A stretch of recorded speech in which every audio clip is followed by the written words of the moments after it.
بسم اللہ الرحمن الرحیم 100 بار جو بندہ یہ قرآنی آیت پڑھتا ہے اللہ اس کو لمبی زندگی اور اس کی پوری زندگی صحت عطا فرماتا ہے۔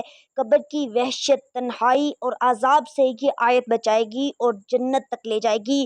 وہ آیت یہ ہے، اللہ والو، قرآن پاک میں اللہ تعالیٰ ارشاد فرماتا ہے کہ میں نے اس قرآن میں ایک ایسی آیت نازل کی ہے کہ جو بندہ اسے دل سے پڑھے وہ موت تک تندرست اور سکون میں رہے گا اور بوقت موت کی سختی سے بچا رہے گا۔ اگر تم چاہتے ہو کہ تمہاری اولاد فرما بردار ہو جائے تو یہ آیت انہیں سکھا دو۔ اگر رزق میں فروانی چاہتے ہو اس آیت کا ورد معمول بنا لو، رزق تمہارے دروازے پر ہوگا۔ قبر کے عذاب اور قبر کی وحشت و تنہائی سے بچنا چاہتے ہو اور بخشش کے طلبگار ہو تو یہ آیت خوب پڑھو۔ یہ وہی آیت ہے جو نبی کریم صلی اللہ علیہ وسلم نے اپنی آنکھوں کی ٹھنڈک قرار دیا، جو صحابہ کرام رضوان اللہ علیہم اجمعین کا وظیفہ تھی اور فرشتوں کی تسبیح ہے۔ یہ آیت دل کے گناہوں کی سیاہی کو مٹاتی ہے، روح کو سکون دیتی ہے اور اللہ کے نزدیک سب سے محبوب ذکر ہے اور قبر میں نور بن کر ساتھ رہے گی۔ محترم ناظرین، نبی کریم صلی اللہ علیہ وسلم کا دل شروع سے ہی دنیا کے جھمیلوں سے ہٹ کر ایک الگ روحانی کیفیت کا طلبگار تھا۔ آپ صلی اللہ علیہ وسلم ہمیشہ تنہائی کو پسند فرماتے تھے اور مکہ مکرمہ کے مضافات میں واقع غار حرا کا رخ کرتے، جہاں کئی کئی راتیں تنہائی میں عبادت کرتے اور اپنے رب کریم سے راز و نیاز میں مشغول رہتے۔ یہ وہ وقت تھا جب اللہ تعالیٰ کے نبی دل کی گہرائیوں سے سچائی اور روشنی کے طالب تھے۔ آپ دنیا کی اونچ نیچ، ظلم، طبقاتی ناانصافی، بت پرستی اور جھوٹ و فریب سے دلی طور پر بیزار تھے اور چاہتے تھے کہ اللہ تعالیٰ انہیں حق کا راستہ دکھائے اور ایک ایسا نور عطا کرے جو انسانیت کو اندھیروں سے نکال کر روشنی کی طرف لے جائے۔ اسی شہر مکہ میں حضرت خدیجہ رضی اللہ تعالی عنہ قریش کی ایک نہایت باوقار، معزز اور مالدار خاتون تھی۔ ان کا تجارتی نظام بہت منظم تھا۔ وہ اپنا قیمتی مال شہروں میں فروخت کرواتی اور شراکت میں منافع حاصل کرتی۔ وہ کسی ایسے فرد کی تلاش میں تھیں جو ان کے لیے مکمل دیانت، ایمانت اور خلوص سے تجارت کرے۔ حضرت خدیجہ رضی اللہ تعالی عنہ پہلے ہی نبی کریم صلی اللہ علیہ وسلم کے سچ بولنے، وعدہ نبھانے، نرم خوئی، شرافت اور بے مثال اخلاص سے متاثر تھیں۔ جب ان کے دل میں یہ خیال آیا کہ وہ آپ صلی اللہ علیہ وسلم کو اپنا تجارتی سامان دے کر شام بھیجیں گی تو انہوں نے آپ سے بات کی اور ساتھ میں اپنے غلام میسرہ کو بھی بھیجا تاکہ وہ سفر کی نگرانی کرے۔ نبی کریم صلی اللہ علیہ وسلم نے وہ مال قبول کیا اور انتہائی خلوص، ایمانداری اور سلیقے سے شام کی طرف روانہ ہوئے۔ راستے میں میسرہ نے آپ کے سفر کے دوران ایسی برکتیں، حکمتیں اور غیر معمولی واقعات دیکھے کہ وہ حیران رہ گیا، اور ایک مرتبہ دوپہر کے وقت شدید دھوپ تھی لیکن ایک بادل آپ صلی اللہ علیہ وسلم کے سر پر سایہ کیے ہوئے تھا اور ساتھ ساتھ چل رہا تھا۔ جب آپ کسی درخت کے نیچے آرام فرماتے تو اس درخت کی شاخیں آپ پر جھک جاتی گویا درود و سلام بھیج رہی ہوں۔ شام میں ایک نصرانی راہب نستورہ نے جب نبی کریم صلی اللہ علیہ وسلم کو دیکھا تو فوراً پہچان لیا اور کہا کہ یہ وہی آخری نبی ہیں جن کا ذکر ہماری کتابوں میں موجود ہے اور جن کی علامات ہم پہچانتے ہیں۔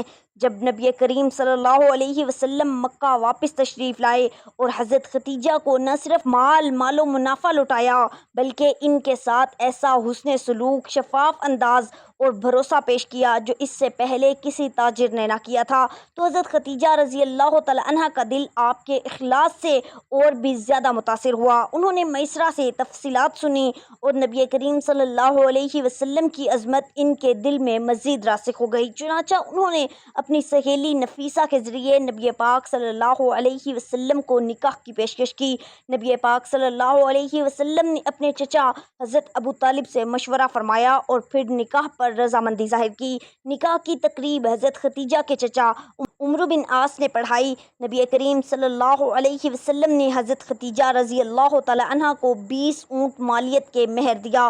اس وقت نبی کریم صلی اللہ علیہ وسلم کی عمر 50 سال اور حضرت خدیجہ رضی اللہ تعالی عنہ کی عمر 40 سال تھی۔ اس نکاح کے بعد حضور اقدس صلی اللہ علیہ وسلم نے پوری زندگی حضرت خدیجہ رضی اللہ تعالی عنہ کے ساتھ وفاداری، محبت اور احترام کے ساتھ ساتھ دیا اور جب تک وہ حیات رہیں آپ نے کوئی اور نکاح نہ کیا۔ کیا حضرت خدیجہ رضی اللہ تعالی عنہ نے نہ صرف دنیاوی اعتبار سے آپ کا ساتھ دیا بلکہ سب سے پہلے دین اسلام کو دل سے قبول کرنے والی پہلی خاتون بھی بنی۔ آپ کی ہر مشکل میں شریک ہوئیں اور ہر لمحہ آپ کو تقویت دی۔ نبی کریم صلی اللہ علیہ وسلم کی جب عبادت کا شوق پھر غالب آتا تو آپ دوبارہ غار حرا تشریف لے جاتے۔ کئی کئی راتیں صرف اپنے رب کے حضور خاموشی اور عاجزی کے ساتھ گزار دیتے۔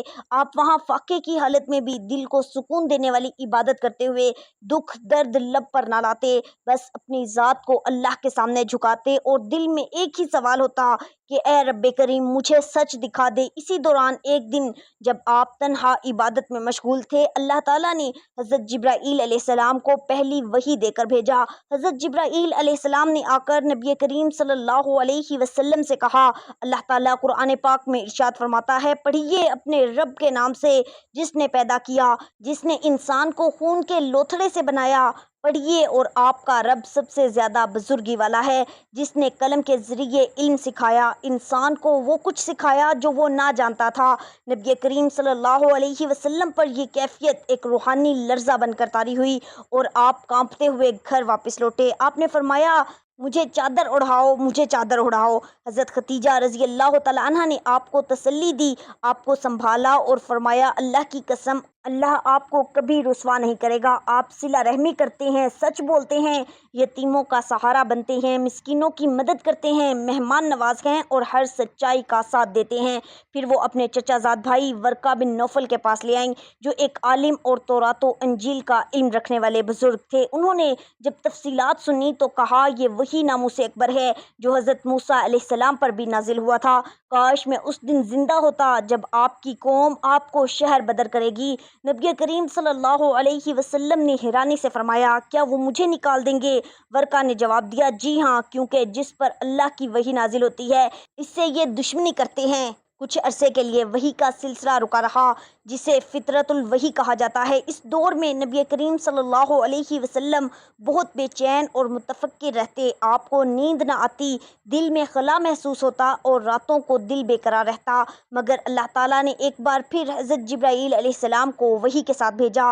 اس بار آپ کے لیے نیا حکم لے کر آئے۔ اللہ تعالیٰ قرآن پاک میں ارشاد فرماتا ہے، اے چادر والے اٹھو اور خبردار کرو اور اپنے رب کی بڑائی بیان کرو اور اپنے کپڑوں کو پاک رکھو۔ اس کے بعد نبی پاک صلی اللہ علیہ وسلم نے باقاعدہ اللہ تعالیٰ کا پیغام لوگوں تک پہنچانے کا آغاز کیا۔ شروع میں دعوت خفیہ رکھی گئی تاکہ قریش کی مخالفت سے بچا جا سکے۔ اپنے قریبی رشتہ داروں اور قریبی دوستوں کو اسلام کی طرف بلایا۔ سب سے پہلے حضرت خدیجہ رضی اللہ تعالی عنہ ایمان لائیں، پھر حضرت علی رضی اللہ تعالی عنہ جو اس وقت بچے تھے اور آپ صلی اللہ علیہ وسلم کے زیر کفالت تھے، انہوں نے فوراً کلمہ پڑھ لیا۔ پھر حضرت زید بن حارثہ جو نبی کریم صلی اللہ علیہ وسلم کے غلام تھے ایمان لائے، اور جب حضرت ابو بکر صدیق رضی اللہ تعالیٰ عنہ جو نہایت دانہ فہمی رکھنے والے اور آپ صلی اللہ علیہ وسلم کے بچپن کے قریبی دوست تھے، انہوں نے جب نبی پاک صلی اللہ علیہ وسلم کی دعوت سنی تو ایک لمحہ بھی توقف نہ کیا اور اسلام قبول کر لیا۔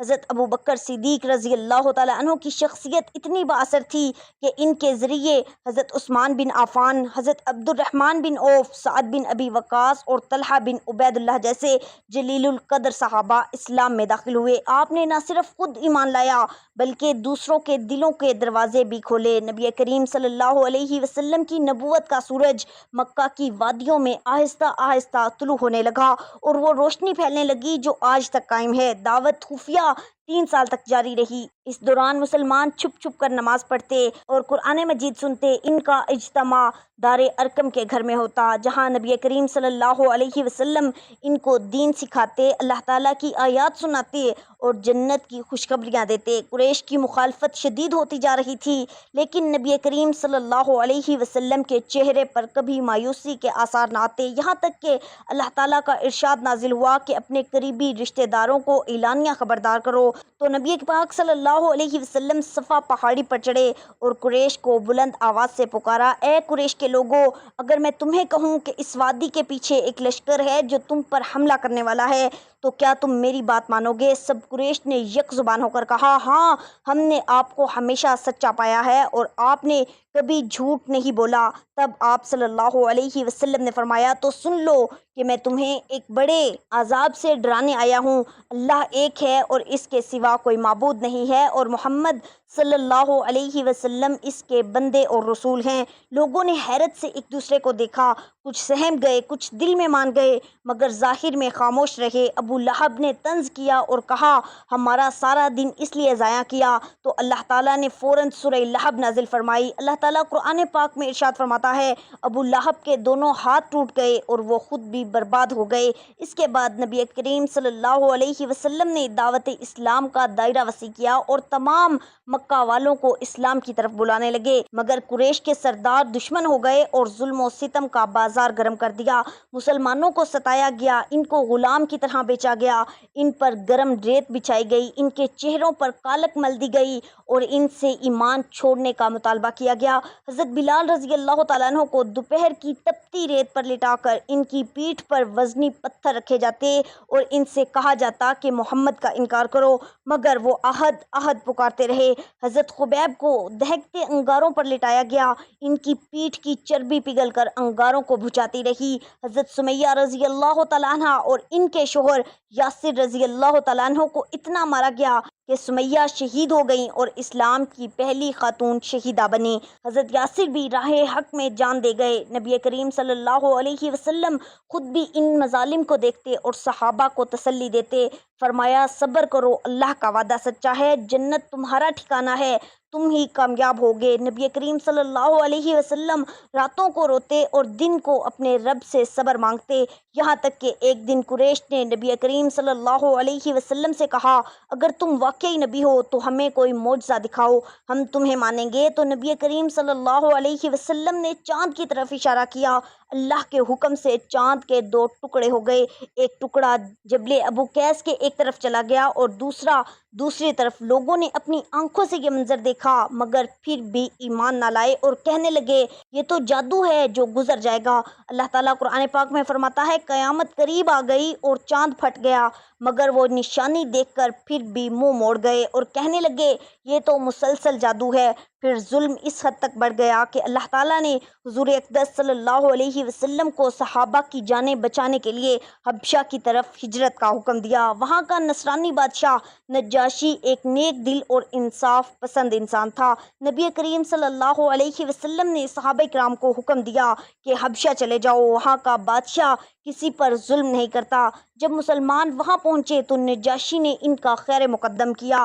قریش کے دو نمائندے وہاں گئے اور بادشاہ سے مسلمانوں کی واپسی کا مطالبہ کیا، مگر حضرت جابر بن ابی طالب نے نجاشی کے دربار میں اسلام کی خوبصورتی بیان کی اور قرآن کی آیات سنائیں، جنہیں سن کر نجاشی کی آنکھوں سے آنسو بہنے لگے اور اس نے کہا، یہ باتیں اور حضرت عیسیٰ علیہ السلام کی تعلیم ایک ہی چراغ سے نکلے ہوئے نور ہیں، اور اس نے مسلمانوں کو پناہ دی اور خود بھی ایمان لے آیا۔ نبی کریم صلی اللہ علیہ وسلم اس دوران مکہ میں تبلیغ کرتے رہے۔ جب حالات بہتر ہوئے تو آپ طائف کی طرف روانہ ہوئے تاکہ وہاں کے سردار ایمان لائیں اور اہل مکہ سے امن حاصل ہو، مگر طائف کے لوگوں نے نہ صرف انکار کیا بلکہ بچوں کو اکسا کر آپ پر پتھر برسائے، یہاں تک کہ آپ صلی اللہ علیہ وسلم کے قدم مبارک خون سے بھر گئے۔ آپ ایک باغ میں جا کر بیٹھے اور آسمان کی طرف نگاہ کر کے دعا کی، اے اللہ، میں تجھ سے اپنی کمزوری کی، بے بسی کی اور لوگوں کی نگاہوں میں اپنی بے قدری کی شکایت کرتا ہوں۔ تو سب سے زیادہ رحم کرنے والا ہے، تو مجھے کسی دشمن کے حوالے نہ کر۔ اے اللہ، اگر تو مجھ سے ناراض نہیں تو مجھے کسی بات کی پرواہ نہیں، تیری رضا ہی میری اصل مراد ہے۔ اس کے بعد اللہ تعالیٰ نے حضرت جبرائیل علیہ السلام کو بھیجا، ان کے ساتھ پہاڑوں کا فرشتہ بھی آیا۔ اس فرشتے نے عرض کیا، اگر آپ اجازت دیں تو میں ان دونوں پہاڑوں کو طائف کے لوگوں پر گرا دوں، مگر نبی کریم صلی اللہ علیہ وسلم نے فرمایا، نہیں، میں امید رکھتا ہوں کہ ان کی نسل میں سے کوئی ایمان لائے گا، اور بعد میں طائف کے سردار ایمان لے آئے اور اسلام کا جھنڈا وہاں بلند ہوا۔ پھر قریش نے نبی کریم صلی اللہ علیہ وسلم اور ان کے خاندان کو شعیب ابی طالب میں محصور کر دیا۔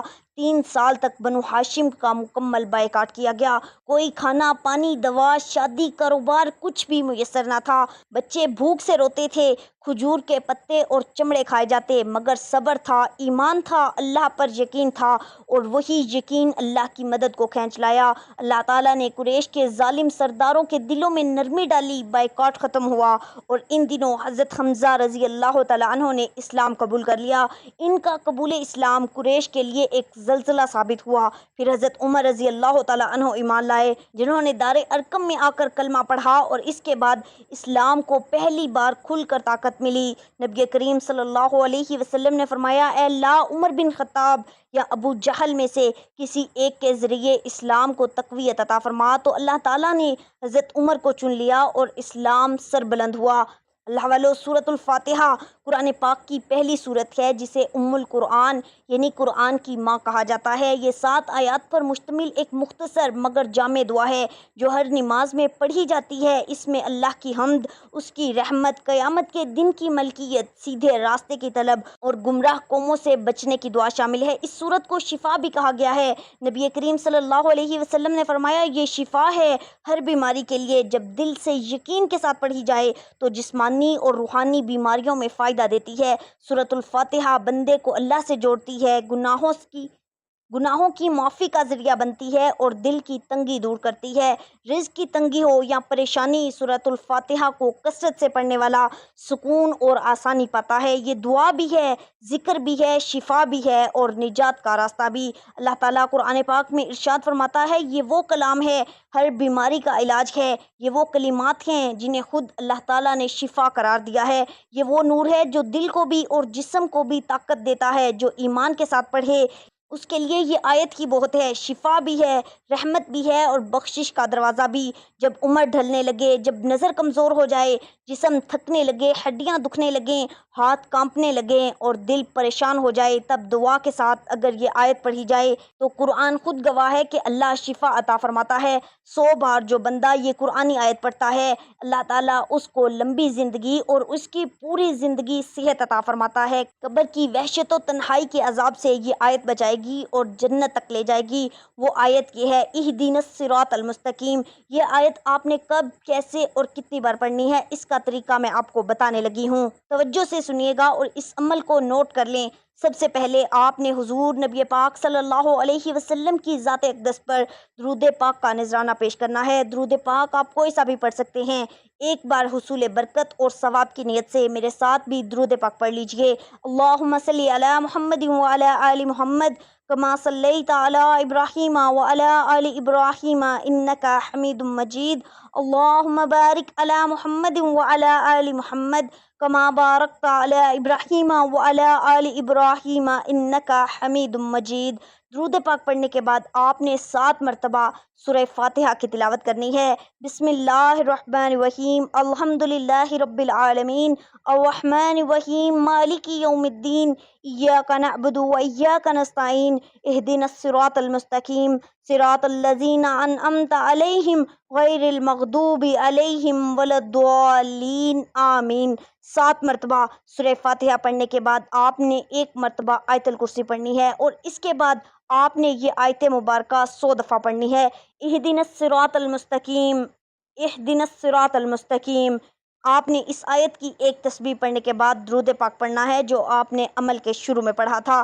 یہ وظیفہ پڑھنے سے اللہ تعالیٰ مرتے دم تک صحت کاملہ عاجلہ عطا فرماتا ہے اور بخشش عطا کرتا ہے، اور اللہ اس کی لمبی زندگی اور پوری زندگی صحت والی عطا فرماتا ہے۔ قبر کی وحشت، تنہائی اور عذاب سے محفوظ رکھے گا اور یہ عمل انشاءاللہ جنت تک لے جائے گا۔ بحوالہ سورہ شورى آیت نمبر 80 قرآن میں ارشاد فرماتا ہے، اور جب میں بیمار ہوتا ہوں تو وہی مجھے شفا دیتا ہے۔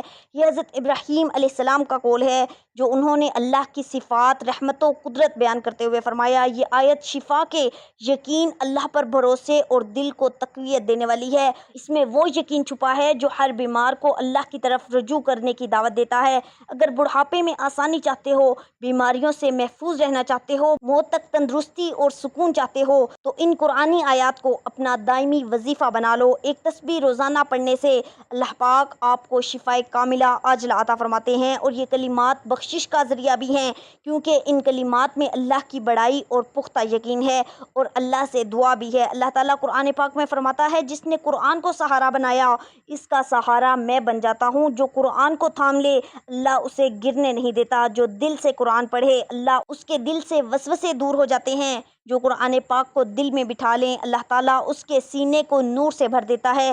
قرآن روشنی ہے، شفا ہے، رحمت ہے، حفاظت ہے اور آخرت میں کامیابی کی ضمانت بھی ہے۔ اللہ تعالیٰ ہم تمام مسلمان بہن بھائیوں کو قرآن پاک پڑھنے، سمجھنے اور اس پر عمل کرنے کی طاقت و توفیق عطا فرمائے، آمین یا رب العالمین۔ اللہ والو، آخر میں آپ سے گزارش ہے کہ اللہ تعالیٰ کے 99 ناموں میں سے کوئی ایک نام کمنٹ میں ضرور لکھیے گا۔ اللہ تعالیٰ ہم سب کا حامی و ناصر ہو۔ اللہ نگہبان۔